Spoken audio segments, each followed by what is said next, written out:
Here we appear together at the Nexus point. Brought to you by the Never-Ending Network. Job Smith is the lawnmower and the doctor. Virtual reality holds a key to the evolution of the human mind. Now, Job Smith is about to enter the world. His mind is like a clean, hungry sponge. A world where the normal course of events can suddenly turn inside out. The imaginary becomes real, and reality is all in your mind. Since the invention of the television, there have been hundreds of thousands of signals sent, received, and viewed through various models and devices. While media outlets date back far further into our history, television has been growing steadily in the last 100 years. I, for one, am sure that many of us can refer to the phrase being raised by television, as it seems to have replaced time that family spends together in many instances. What exactly does it entail to be raised in a consumer society? Many businesses have whole advertising campaigns where they release their ads on television, but it's to say there is good and bad to be sought in such. Like-minded is a term used to portray people who are akin to each other. Much of television these days is categorized much in the same way, not only into genres but age groups as well. As society busies itself more and more, many people are left in the cracks of a dismal connection with others, which I've always said television has a big part in. The other side of the coin is that television has helped create a peace of sorts amongst the peoples of the world. Through newscasts, television shows, and movies, we have created the greatest distraction and dissemination of self that one can imagine. People's lives have become them sitting and watching other people living fake lives, something the internet has perpetuated. Now, people are interacting with each other through messaging services and video chats. One could argue that the internet is bringing people closer together, but I disagree. The internet has created a sort of bubble for people, while in real life, when we interact one-on-one, we get to know a person, and over time, strong friendships can form. With social media, you can portray yourself to people whichever way you want, and people do, such as cyberbullying or shaming. As well, one can make a fake persona, which they front. So what influence does different media have on people, or on you? We have seen so much change in the last 50 years. Thanks, Toraylin. In our last episode, we talked a little bit about simulation theory. We're going to take a bit of a turn today and discuss something that at times I've been on both sides of the fence about. I've been able to empathize with both sides of the argument. The influence that various types of media has on people. I'm sure we've all heard the debate about whether violent video games and other forms of entertainment like movies, television, and music have a negative impact on children, making them act out violently or imitate what they see. Instead of beating the same old drum you've all heard before, I thought we could take a deeper look into how some of these storytelling, communication mediums, and techniques have developed over our collective history as a species. The following are some of my personal thoughts on media. I can easily remember back to my childhood, being born in the Orwellian year of 1984. That television and entertainment was a regular part of everyday life, and acting out the martial arts moves I just watched in an action movie was quite common. I wasn't jumping on turtle shells or climbing down green pipes, but I think with what we know about mirror neurons and how the brain works, we could agree that children are definitely affected differently than adults when it comes to acting on things they see in movies and video games. I think that particular argument really misses the point when it comes to the influence of different types of media on humans. While we've been empowered to focus on the individual and the impact media has on the individual, we've missed the goal of modern media and the development of the various mediums used to deliver increasingly sophisticated communications. That goal being the creation and manipulation of groups. But groups need individuals, right? Which is why in our culture and society, individuals in the self have been glorified and empowered. They aren't interested in controlling individual people, no. One person is essentially useless. They're primarily interested in groups of individuals, and if they don't have a group to influence or control, They will use simple and yet sophisticated techniques to create a group out of thin air, very similar to how people use cult building techniques to manipulate people into a group, to turn individuals into energy for the group. The tools at our disposal today for storytelling and altering consciousness far outnumber the tools our ancestors had, but they made do with the resources they had and helped pave the way for us to learn how to utilize these skills to indoctrinate masses of people today. I hope by making you aware of some of these techniques, it'll help you be more on guard when the techniques are being used against you. I remember walking around different neighborhoods as a child in the early 90s, and I could hear the hum of televisions.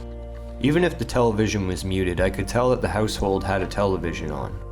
It was a very particular frequency modern televisions don't seem to have.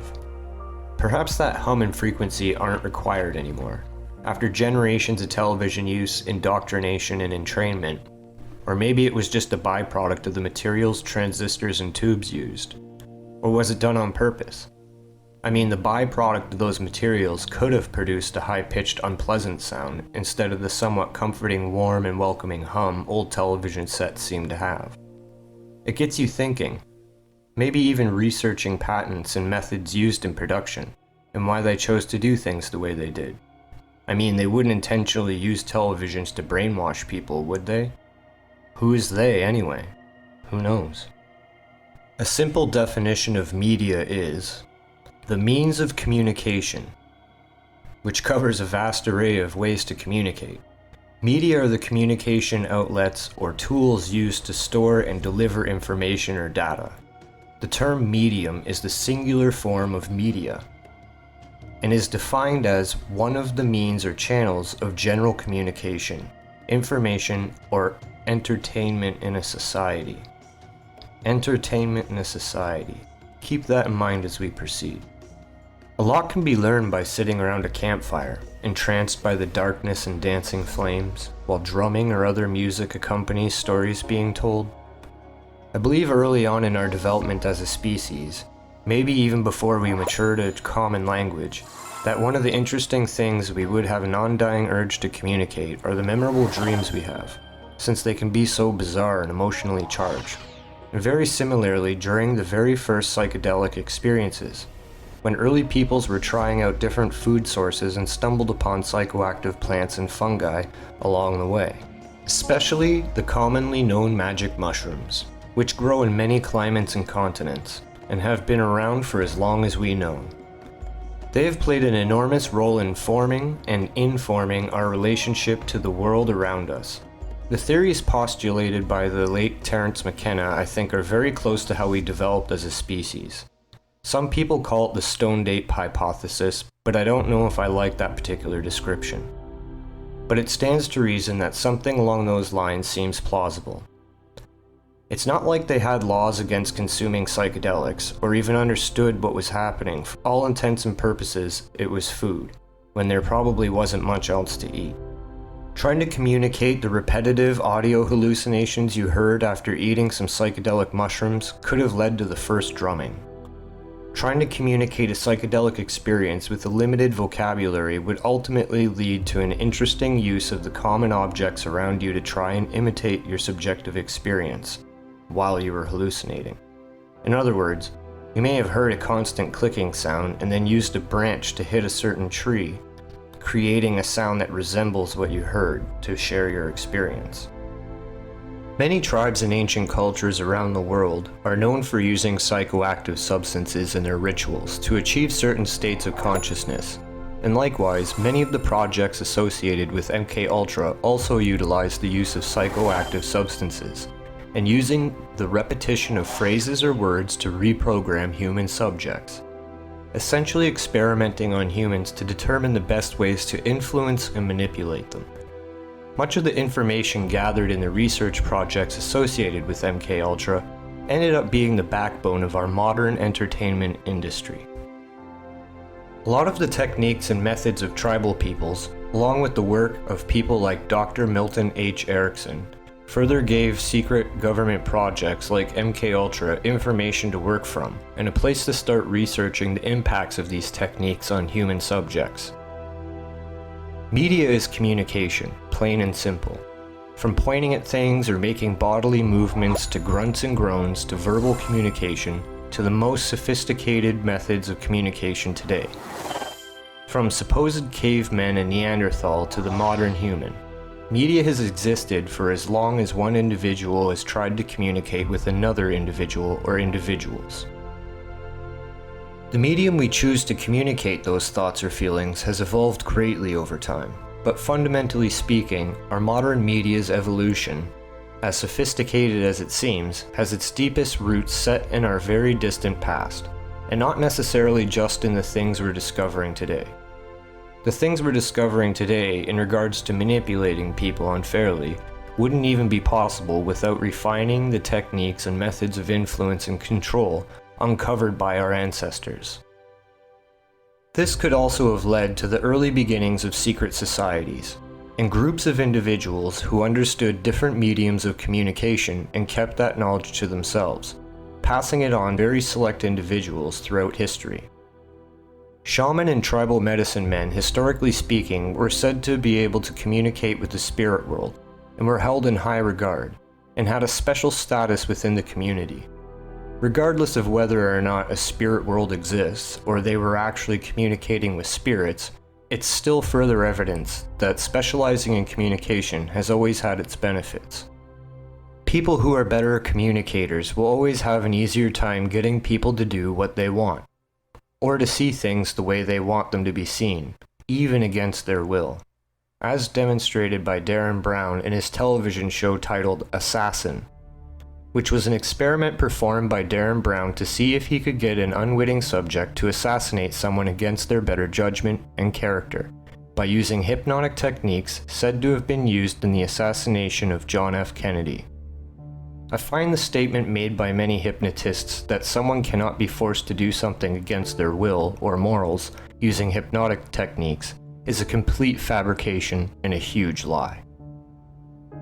The whole point of any communication is for the response that it elicits.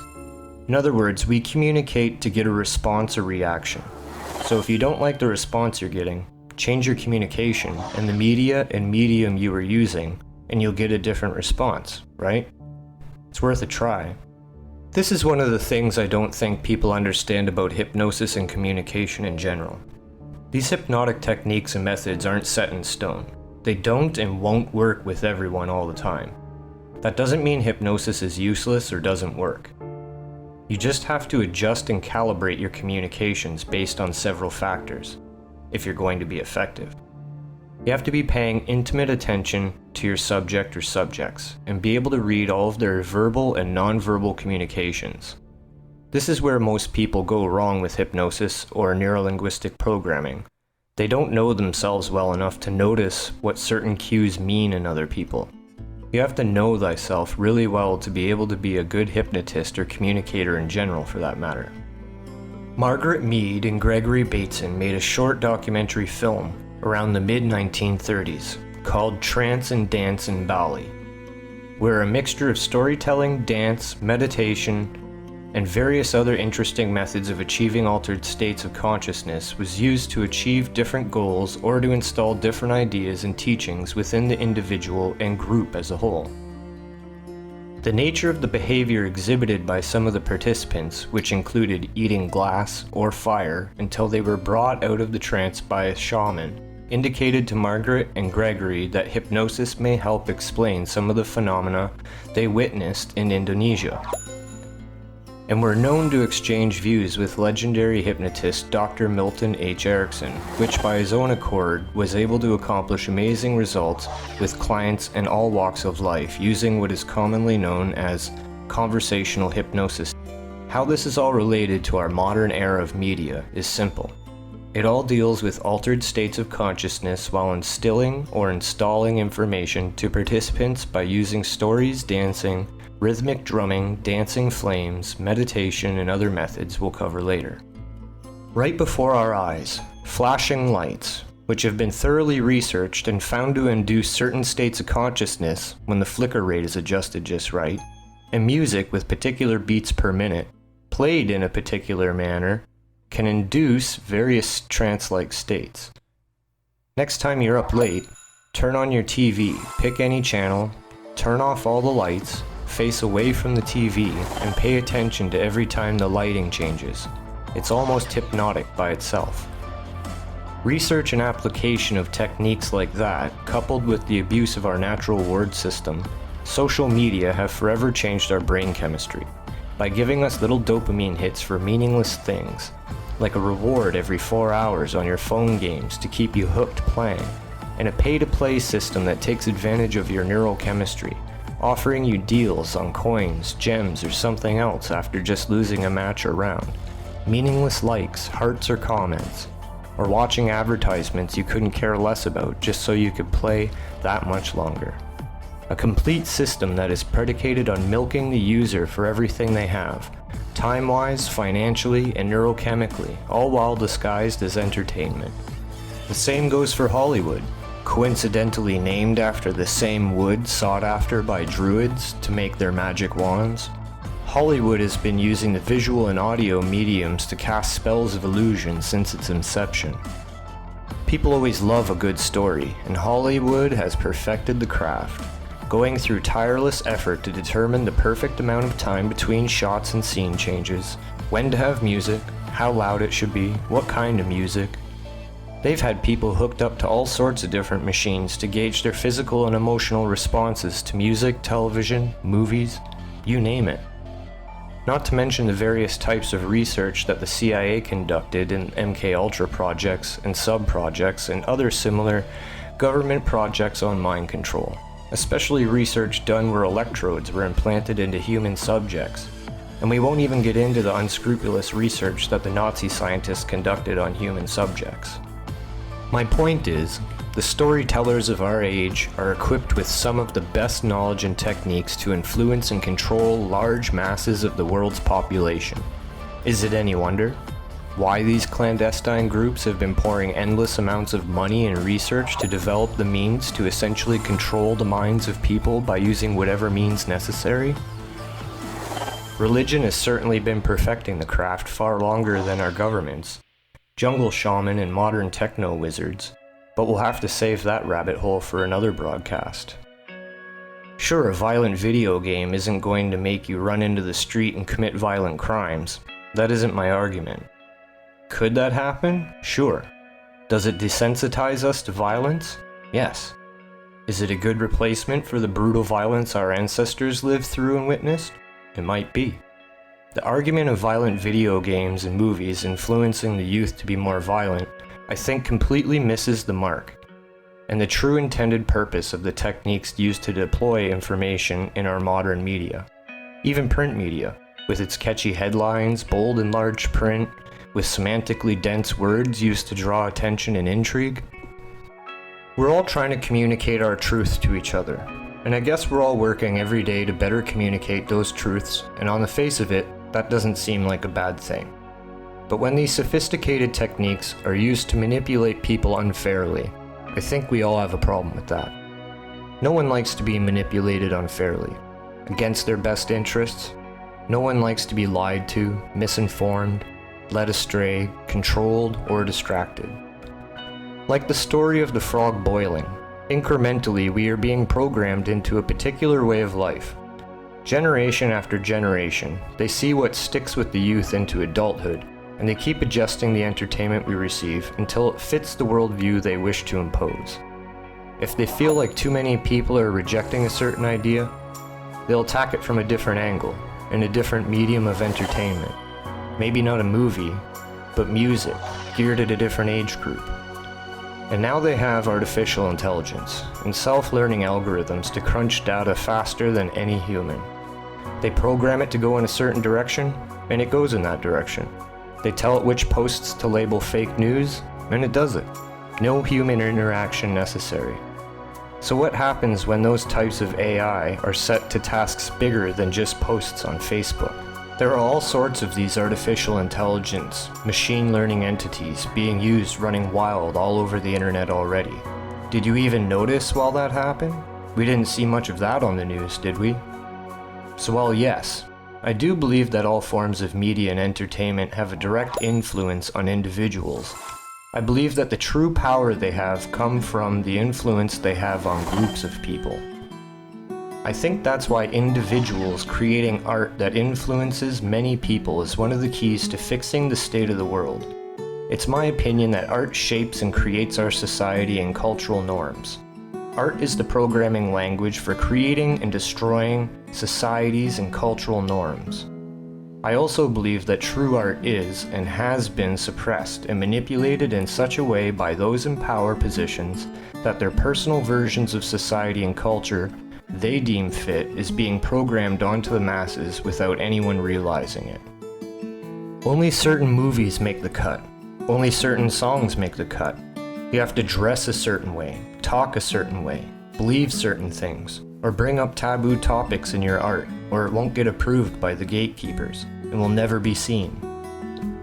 If you watch the media outlets today, you can see that they are definitely crafting a particular type of world and the accompanying narrative of that worldview. The culture and society that is a byproduct of it becomes its own reflection. They put it out into the world and we reflect it and mirror it. And if we don't, they simply modify the message until it sticks and becomes the new normal. Oh, that dreaded word, the new normal. Why couldn't everyone be a celebrity on television?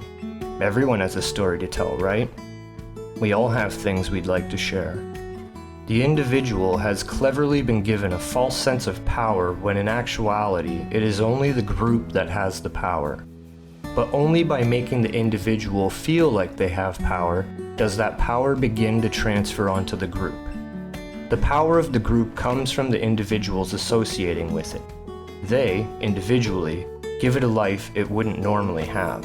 For instance, a person with a false sense of power will watch or listen to some media about a group. Techniques will be used to help that person identify with the group, and then with a false sense of power, that person will be motivated to act in favor of the group and its direction, without ever questioning their allegiance. It's been demonstrated in experiments that individuals will carry out tasks far beyond their threshold of acceptance just for the group and its causes. They will gather and protest and even act out a character. So it isn't the immediate reaction from media that we should be worried about, like little Billy playing a violent video game and then shooting up his school. Although these things still happen, unfortunately. It's the long-term effects and the types of messages being relayed through this medium that we should be looking out for. I don't even have to mention any of the ways media has recently been used to influence our society and culture drastically, where many things that weren't openly accepted by the masses has been somehow programmed as acceptable now. For better or worse, being more inclusive or not, I make no judgments, because in the end it isn't for me to decide. But it should be clear to see that the media has had a monumental role in accomplishing that. Again, I ask myself, why? Today these techniques are being used against us and our best interests, as evidenced by the work of Edward Bernays and the evolution of modern advertising techniques that go far beyond the focus group. Edward Bernays was the nephew of Sigmund Freud, and was very much interested in his uncle's work and how it could be used on groups of people instead of just individuals. Quoted as a public relations pioneer who helped transform the craft of press agentry into a sophisticated social science. A sophisticated social science, I suppose if you want to call it that. But the unassuming masses have no idea what that really means. It's not like your social sciences class in high school. They were designing techniques and methods to influence and control your actions and behavior by sticking you in groups. Mastering, teaching, and utilizing propaganda. Dubbed the father of public relations, how far along have we come in utilizing different types of media to manipulate large portions of the population since Edward Bernays? Living to the age of 103 and dying in 1995, I imagine he had the chance to see how his work has developed over the years and how it's been used to completely control every facet of our lives. We all think it's generally harmless entertainment and advertising, without realizing that the studios curate only what they want to profit off of. Curiously enough, the word profit closely sounds like prophet, P-R-O-P-H-E-T, but I digress. Who chooses what we get to see is only a small handful of people, among a huge industry that released certain material geared not only to get us to spend our money, but also to influence how we think about ourselves and the world around us. By paying, we're almost agreeing in an occult-like nature to allow the programming of our minds. Usually this type of programming is entrusted to a shaman or medicine man, and it's usually someone you trust dearly because you want them to have your best interests at heart. And unfortunately, the people we hand our money over to program our minds don't usually have our best interest at heart. They have a particular worldview they are trying to program onto the masses while getting the masses to pay for it. Like I said, paying money for something, especially money that has "In God We Trust" printed right on it, is essentially performing an occult ritual. Not just a financial transaction. Sure, paying for something is just paying for something. But typically the shaman or medicine man was given a token or payment or donation for their healing or programming. Many of the same techniques used today were born out of the techniques that shamans developed to heal and instruct their peoples. Who put the gatekeepers in place? It seems there's always been media gatekeepers. People who say which movie gets shown, which record or song gets released, which book or words get printed, which version of a god you should believe. But as the internet is developed, and with the internet in place, all of these old gatekeepers are slowly falling away. But it seems that was somehow anticipated by someone or some group because now they're using artificial intelligence to gatekeep and to try and keep their hold on the planetary narrative, disrupting the otherwise free flow of ideas, concepts, art, products, and dialogue. Governments more than ever are using technology to manipulate and control how the planet is run and how our resources are being used, creating fear and confusion. People have had enough of it, but they don't realize the media and mediums being used are full of well-researched techniques and methods for controlling how you think and behave. I think there was a more significant reason for Timothy Leary saying turn on, tune in, and drop out. Turn on meant to go within to activate your neural and genetic equipment. Become sensitive to the many and various levels of consciousness and the specific triggers that engage them. Drugs were one way to accomplish this end. Tune in meant interact harmoniously with the world around you. Externalize, materialize, express your new internal perspectives. Dropout suggested an elective, selective, graceful process of detachment from involuntary or unconscious commitments. Dropout meant self-reliance, a discovery of one's singularity, a commitment to mobility, choice, and change. Unhappily, Mr. Leary's explanations of this sequence of personal development were often misinterpreted to mean get stoned and abandon all constructive activity. I don't think it meant to abandon all constructive activity, but I do believe it also meant a particular detachment from society and culture and the modern forms of media because of their toxic results on the individual. A sort of dropping out of the regular programming constantly being fed to us by the gatekeepers, the shapers and programmers of our modern culture and society. Very similar to the Truman Show and how they carefully crafted Truman's world. The relationship between our modern media and our historical use of psychedelics should be evident. Is it any coincidence psychoactive substances were banned and made illegal around the time their use was causing people to question authority, their governments and their governments' actions, as well as corporations and their treatment of the world's resources, and the power television had on bringing troops home from Vietnam when they couldn't contain the narrative anymore? These things have always been intimately related. Entertainment, media, altered states, and communication. Or more simply put, humans, altered states, and the medium we choose to communicate through to express ourselves as individuals. The real problem is the manipulation and formation of groups of individuals. Honest expression is lost when we use media to manipulate. The internet is one of our most valuable tools for humanity, and it's currently being weaponized against us with the use of artificial intelligence and machine learning. I think a hidden meaning behind Elon Musk's statement about us being partial androids because of smartphones is because we all carry around with us a device that is not necessarily controlled by us. Devices that gatekeepers can use to control and manipulate us. giving us downloads and receiving uploads in real time, programming us like robots. I don't think we can merge with artificial intelligence the way Elon Musk thinks we can. We merely become artificial intelligence itself.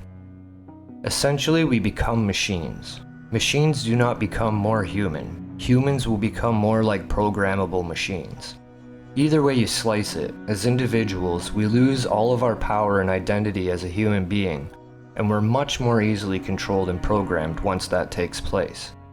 So, unlike Elon Musk, I don't think we're joining machines to avoid being destroyed by them, because the very act of joining machines essentially is destroying what it means to be human. It may not be completely evident on the surface of things, but quite a few giant tech companies are working behind the scenes to create artificial general intelligence by using machine learning and our human input on the internet and any other place that our input can be gathered. Companies like Elon Musk's Neuralink, Facebook, DeepMind, Amazon, Google, and its parent company Alphabet, along with a host of other big tech companies, are using our public and private information to program and teach computers and artificial intelligence using human and machine programmed algorithms to create artificial general intelligence, essentially machines that know more than any one human ever could, and because of this, could technically control and manipulate anyone on the planet.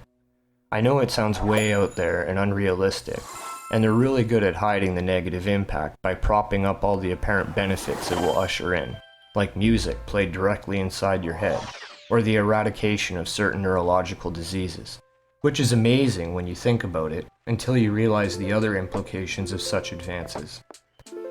How will this impact our individual creativity?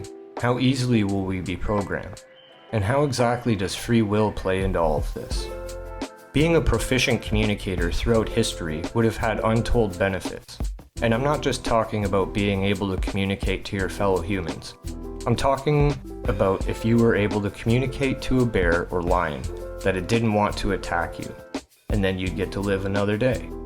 There are many forms of communication that we tend to overlook every day. We're in constant communication with the outside world that we typically don't take advantage of or even notice.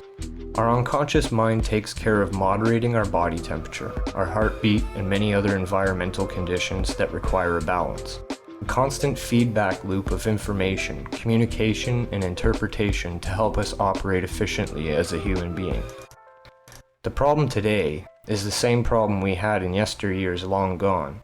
The manipulation of people into groups, and then the subsequent manipulation of those groups to act in a particular manner against the better interests of the individual or individuals.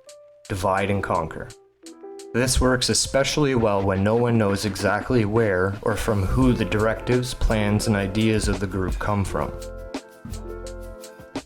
Groups of people act drastically different than individuals do. Power to the people.